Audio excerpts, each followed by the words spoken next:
Great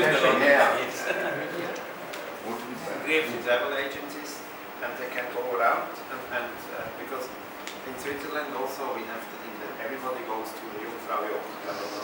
And another 100 resettlement ministry, another 100 some other NGOs only for 100. So you are yes. இன்று இலங்கை நாட்டுக்கான Swiss அரசாங்கத்தினுடைய தூதுவர் கிழக்கு மாகாணத்துக்கு விஜயம் செய்து அவர்கள் கிழக்கு மாகாணத்தில் அதிகார பகிர்வு சம்பந்தமாகவும் அதனுடைய அட்மினிஸ்ட்ரேஷன் ஃபைனான்சியல் அட்மினிஸ்ட்ரேஷன் சம்பந்தமான ஒரு கருத்தரங்கு இன்று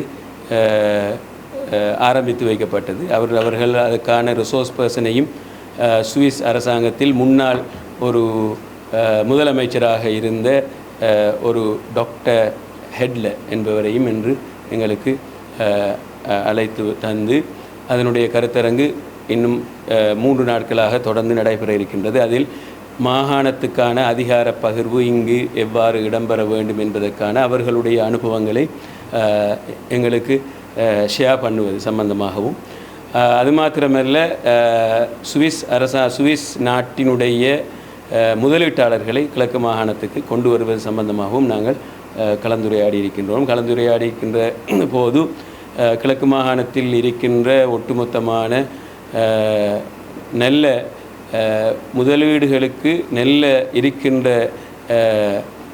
துறை சார்ந்த விடயங்களை மிகவும் தெளிவாக அவதானித்ததாகவும் அதற்காக சுவிஸ் முதலீட்டாளர்களை ஊக்குவிப்பதற்கான நடவடிக்கைகளை தான் எடுக்க இருப்பதாகவும் எங்களுக்கு அறிவித்திருந்தார்கள். அது மாத்திரமல்ல, நாளை சாம்பூருக்கு சென்று அங்குள்ள ரீசெட்டில்மெண்ட் ப்ரோக்ராமையும் கவனித்துவிட்டு அதற்கு அவர்களால் ஆன உதவிகளை தருவதற்கான ரிப்போர்ட்டுகளை எங்களிடம் கேட்டிருக்கின்றார். அதற்கு கௌரவ கல்வி அமைச்சர் அதனுடைய விளக்கத்தை சொல்வார்.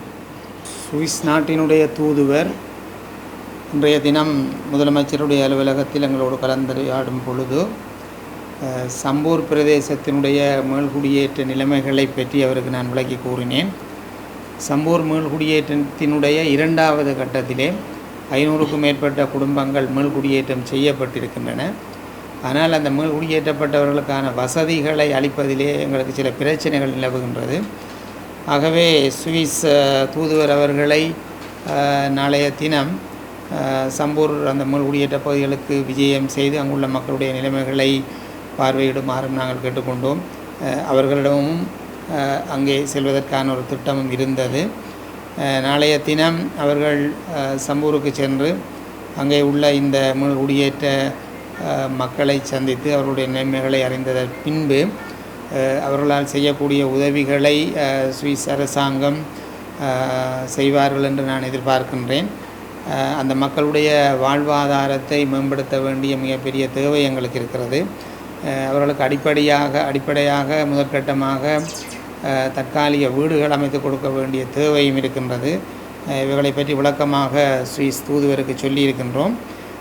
சுவிஸ் தூதுவருடைய ஒரு ஆர்வம் இந்த கிழக்கு மாகாணத்திலே வர்த்தகம் அபிவிருத்தி என்ற விடயங்களை மேம்படுத்துவதற்கான தங்களுடைய நாட்டினுடைய உதவிகள், தங்களுடைய நாட்டினுடைய முதலீட்டாளர்களை இங்கே வரவழைப்பது தொடர்பான விஷயத்திலே அவர் ஆர்வமாக இருக்கிறார்.